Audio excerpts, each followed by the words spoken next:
Hey guys, welcome to speak English by Tanu. I am Tanushree. আজকে তোমরা একটা মজার জিনিস শিখতে চলেছো। আজকে তোমরা শিখবে তোমরা তোমাদের স্পোকেন ইংলিশকে কীভাবে সাজাতে পারবে আর কীভাবে আরও ইমপ্রেসিভ বানাতে পারবে, মানে কীভাবে আরও অ্যাট্রাকটিভ বানাবে। তার জন্য আজকে আমি নিয়ে চলে এসেছি 15 গোল্ডেন ফ্রেজেস। এগুলো যদি তোমরা তোমাদের ডেলি লাইফ স্পোকেনে অ্যাড করো তাহলে এটা অভ্যেস হয়ে যাবে তোমাদের, আর তোমরা খুব ভালোভাবে বলতে পারবে। তাহলে চলো বেশি কথা না বলে ভিডিওতে যাওয়া যাক। প্রথমে রয়েছে আমার কাছে কম সময় আছে। ধরো তুমি কোথাও গিয়েছো বা কারোর সাথে কথা বলছো আর তোমার হাতে বেশি সময় নেই, তখন তাকে তুমি ইংলিশে বলতে পারো I am pressed for time. আবার ধরো তুমি কোনো শপে রয়েছো, তুমি তাকে বলছো can you make it fast, I am pressed for time. তারপরের ফ্রেজ রয়েছে হাউ আর ইউ ডুইং। এটার মানে কেমন আছেন আপনি, কিভাবে করছেন আপনি, এটা কিন্তু নয়। কমনলিভাবে যেটা আমরা সবাই ব্যবহার করে থাকি কম বেশি, সেটা হচ্ছে হাউ আর ইউ। এটাই আমরা জিজ্ঞেস করে থাকি যে হাউ আর ইউ, কেমন আছেন আপনি। যদি তোমাকে কেউ কোনো দিন কোয়েশ্চেন করে যে হাউ আর ইউ বা হাউ আর ইউ ডুইং, তখন কিন্তু তুমি তাকে রিপ্লাই দেবে যে I am doing good, I am doing good. How about you, আমি অনেক ভালো আছি, আপনি বলুন আপনি কেমন আছেন। ওকে, বুঝতে পারছো? তো পরের ফ্রেজ রয়েছে what does it mean. What does it mean মানে এটার মানে কি। ধরো তুমি এমন কিছু ওয়ার্ড শুনেছো যেটা তুমি জানো না বা তোমার ওটা জানা নেই, তখন তুমি এটা বলতে পারো যে হোয়াট ডাজ ইট মিন। ধরো আমি একটা যদি ওয়ার্ড দিয়ে বলি যেমন সোয়াগ, তুমি এটা বলতে পারো what does swag mean. Okay, next how do you spell that.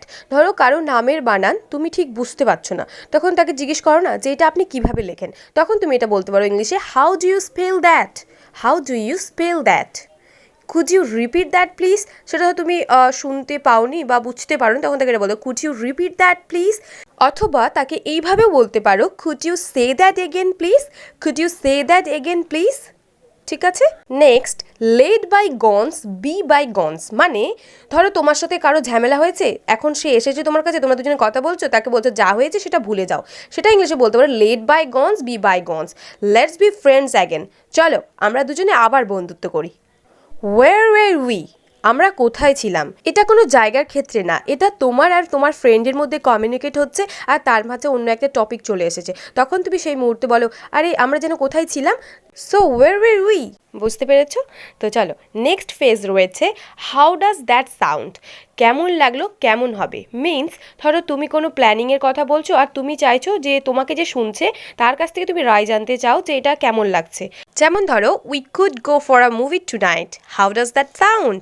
যেমন সিনেমা দেখতে যাওয়ার প্ল্যান করেছো আর তুমি তাকে জিজ্ঞেস করছো যে এটা কেমন হবে, বুঝতে পেরেছো? এইরকমভাবে তোমাকে যদি কেউ আস্ক করে তাহলে তুমি তাকে রিপ্লাই দিতে পারো ভীষণ ভালো হবে, that sound great, that sound great. Okay, এখানে that sound good, that sound great তোমরা তোমাদের অ্যাকর্ডিং যেটা শ্যুট করবে বা যেটা ভালো লাগবে সেটা বসাতে পারো। যেমন এখানে এরকম বলতে পারো that sounds fantastic, that sounds fantastic, that sound terrific, that sounds terrific, that sound awesome, that sound awesome, that sounds cool, that sounds cool. Okay, alright, বোঝা গেছে? দেন নেক্সট রয়েছে নকি চপ। এটা মানে হচ্ছে ধরো তোমার আর একজনের ভীষণ তর্কাতর্কি হচ্ছে আর তুমি বিরক্ত হয়ে বলছো শুধু শেষ কর এটা, এটাকে তোমরা ইংলিশে বলতে পারো জাস্ট নক ইট অফ।